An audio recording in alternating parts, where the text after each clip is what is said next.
এই যে অবস্থা চলছে, এই অবস্থা যদি চলতে থাকে এবং সেজন্য ডাক্তারদের ভাষ্য মতে যে কোনো মুহূর্তে তিনি মারা যাবেন, একদম খালেস বাংলায় যদি বলতে চাই, আমি এই কথাগুলো বলতে এজন্য খুব কুণ্ঠাবোধ করি, আমার হৃদয়ে রক্তক্ষরণ হচ্ছে বিদায় তার কথা নিয়ে কখনো আমি মৃত্যু এই শব্দটা বলতে পারি না, বলতে আসে না, মুখ থেকে বলতে চাই না।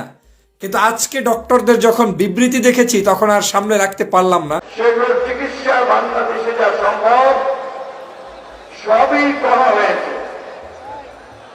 এখন ক্রমান্বয়ে ক্রমশই তার শারীরিক অবস্থা খারাপের দিকে যাচ্ছে এবং তারা কোনো রাগ ঢাক না রেখে পরিষ্কার করে বলে।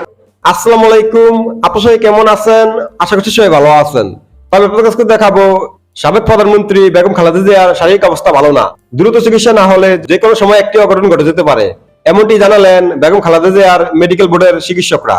তো আজকের এই ভিডিওটি অত্যন্ত গুরুত্বপূর্ণ। তো আমি আশা করবো যে আপনারা এই সম্পূর্ণ ভিডিওটি দেখবেন, আর এই সম্পূর্ণ ভিডিওটি দেখলেই বিস্তারিত জানতে পারবেন। আর এই ভিডিওটি দেখানোর আগে আপনাদের কাছে আমার ছোট্ট একটু রিকোয়েস্ট, আপনারা যদি চ্যানেলে নতুন হয়ে থাকেন তাহলে নিত্যনতুন আপডেট নিউজ সবার আগে পেতে আমার এই চ্যানেলটি সাবস্ক্রাইব করে আমার সাথেই থাকুন। আর এখন চলুন প্রথমে আমরা দেখে আসি বেগম খালেদা জিয়ার শারীরিক অবস্থা নিয়ে ডক্টর ফয়জুল হক কি বলেছেন সেই ভিডিওটি। বাংলাদেশের সাবেক তিনবারের প্রধানমন্ত্রী, বাংলাদেশের গণতন্ত্রের যাকে অতন্ত্র প্রহরী বলা হয়, যিনি বাংলাদেশের গণতন্ত্র প্রতিষ্ঠা করেছেন, সেই দেশনেত্রী বেগম খালেদা জিয়ার শারীরিক অবস্থা মোটেও ভালো নেই। আপনারা জানেন আজকে ডক্টরগণ, তার যে বিজ্ঞ প্যানেলিস্ট রয়েছেন যারা তার চিকিৎসার দায় দায়িত্বে রয়েছেন, সবাই মিলে আজকে সংবাদ সম্মেলন করে জানিয়ে দিয়েছেন যে আজ এই মুহূর্তে খালেদা জিয়ার যে শারীরিক কন্ডিশন, সেটা এই ডক্টরদের কাছে বিন্দুমাত্র আর কোনো চিকিৎসার ব্যবস্থা নেই। তারা এই কারণেই জোর গলায় এই কথাটি বলছেন যে তারা দীর্ঘ 2 বছর আগেও নাকি এই একই কথা বলেছেন যে তার লিভার যে সমস্যা রয়েছে সেটা যদি ট্রান্সপারেন্ট করতে হয় কিংবা সেটাকে যদি এক জায়গা থেকে ভিন্ন উপায়ে চিকিৎসার ব্যবস্থা করতে হয় তাহলে তাকে অবশ্যই বিদেশি চিকিৎসার প্রয়োজন। আজকে তারা ব্যাখ্যা করে বিশ্লেষণ সহ বলে দিয়েছেন যে দেশনেত্রী বেগম খালেদা জিয়ার চিকিৎসা বাংলাদেশে কেন নেই এজন্য তার ওই চিকিৎসার ব্যবস্থাটাই বাংলাদেশে কোনো হসপিটালে নেই। গুণগত ভালো কিংবা মন্দ সেটা হচ্ছে পরের হিসাব, মানে চিকিৎসা ব্যবস্থাটাই যেখানে বাংলাদেশে নেই সেখানে খালেদা জিয়াকে টানাহেচড়া করে আইন কানুন বিভিন্ন ধরনের বিভিন্ন দেখিয়ে যে উন্নত মানের এভার কেয়ারে চিকিৎসা চলছে, এই ধরনের বক্তব্য দিয়ে একজন দেশনেত্রী বেগম খালেদা জিয়াকে তার জীবনটাকে চোখের সামনে শেষ করে দেয়া, এটা কতটা গণতন্ত্র হটকারী সিদ্ধান্ত সেটা একমাত্র আল্লাহ ছাড়া আর কেউ বলতে পারবে না।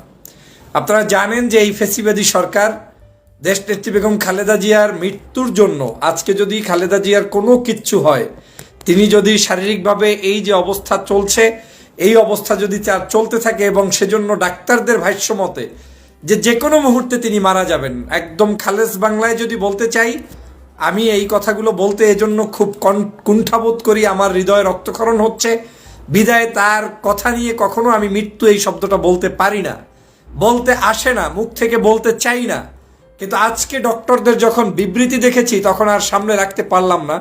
তারা স্পষ্ট বলে দিয়েছেন যে খালেদা জিয়া যে কোনো মুহূর্তে মৃত্যুবরণ করবেন, এতে কোনো ধরনের তাদের কাছে আর কোনো ডাক্তারি ভাষায় যেটাকে বলে তাদের কাছে আর কোনো অপশন বলতে কিচ্ছু নেই। বিন্দুমাত্র কিছু যদি থাকতো যেটার উপর ভিত্তি করে তারা বলতে পারতো যে হ্যাঁ তার এখনো এই চিকিৎসা বাকি আছে, এটা আমরা ট্রাই করতেছি, এটা আমরা দেখতেছি, তাহলে ভিন্ন কথা। কিন্তু ডাক্তার ডাইরেক্ট বলে দিয়েছেন আজকের সংবাদ সম্মেলনে যে খালেদা জিয়ার মৃত্যু ছাড়া আর কোনো গতি এই বাংলাদেশের চিকিৎসার মধ্যে আর নাই।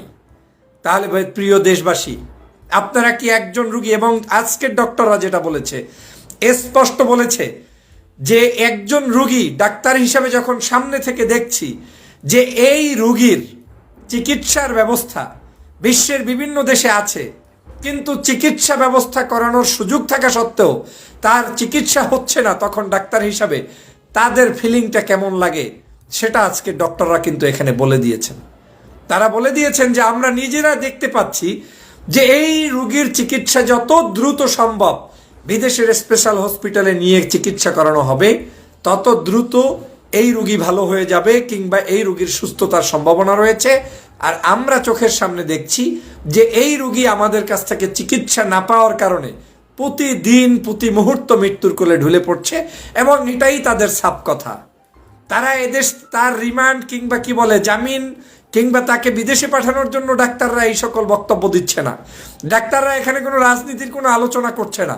আর আপনারা নিশ্চয়ই জানেন যে দেশনেত্রী বেগম খালেদা জিয়া রাজনৈতিক ব্যাপারগুলোতে প্রায় লাস্ট 2-3 ইয়ার্স এই গ্রেপ্তার হওয়ার পর থেকে আজ পর্যন্ত কোনো বক্তব্য তো তার এই দেশের কোনো বিষয় নিয়ে তিনি তো কোনো আইন অমান্যকারী কিংবা আপনার কি বলে রাষ্ট্রের যে কোনো হাসিনা যে কারণে ভয় পায় যে তিনি কি করে ফেলেন কি না করেন, তিনি তো কোনো কিচ্ছু দিচ্ছেন না। দল তো চালাচ্ছেন তারেক রহমান সাহেব। সেগুলোর চিকিৎসা বাংলাদেশে যা সম্ভব সবই করা হয়েছে। এখন ক্রমান্বয়ে ক্রমশই তার শারীরিক অবস্থা খারাপের দিকে যাচ্ছে, এবং তারা কোন রাগ রাগ না রেখে পরিষ্কার করে বলেছেন এখন দেশনেত্রী বেগম খালেদা জিয়ার চিকিৎসা যা কিছু এখানে করা সম্ভব বাংলাদেশে করার সমাধান করেছে। এখন তার আরো উন্নত চিকিৎসা আছে, সেই চিকিৎসা করতে হলে তাকে বিদেশে উন্নত চিকিৎসা কেন্দ্রে পাঠাতে হবে, এর কোন বিকল্প নেই। তার জীবন যদি রক্ষা করতে হয়, তাকে যদি সুস্থ করে আনতে হয়, এই ভাইয়া তোমরা একটু থামো না, এই তাহলে তাকে বিদেশে পাঠাতে হবে চিকিৎসা। আমরা এই কথা বহুদিন ধরে বলছি, তার পরিবারের সদস্যরা বলেছেন, তার পরিবারের সদস্যরা প্রধানমন্ত্রীর সঙ্গে দেখা করেছিলেন, এই কথাটা কেউ বলছেন না। প্রধানমন্ত্রীর সঙ্গে দেখা করেছেন তো পরিবারের সদস্যরা। তারপরে আজকে যখন তিনি জীবন মৃত্যুর সন্ধিক্ষণে, তখন তাকে পরিষ্কার করে বলে দেওয়া হচ্ছে যে তাকে বাইরে পাঠাবার কোন সুযোগ নেই। বাংলাদেশের মানুষ বোকা নয়, বাংলাদেশের মানুষ এত বোকা নয় যে তারা এতদিনও বুঝতে পারে নাই যে তোমাদের প্রধান প্রতিদ্বন্দ্বী হচ্ছে দেশনেত্রী বেগম খালেদা জিয়া, যিনি এই দেশে জনগণকে স্বৈরাচারের বিরুদ্ধে জাগিয়ে তুলেছিলেন যে হ্যাজেলের মুর্শিদাবাদের মতো। আমি আশা করছি যে আপনারা সব ভিডিওটি দেখেছেন। আপনাদের যদি বিষয়টি কোনো মতামত থাকে আমাকে অবশ্যই কমেন্টে জানাবেন। আর আপনারা যদি চ্যানেলে নতুন হয়ে থাকেন তাহলে আমার এই চ্যানেলটি সাবস্ক্রাইব করে আমার সাথেই থাকুন। তো দেখা হচ্ছে পরবর্তী ভিডিওতে। সেই পর্যন্ত সবাই ভালো থাকবেন, সুস্থ থাকবেন। আল্লাহ হাফেজ।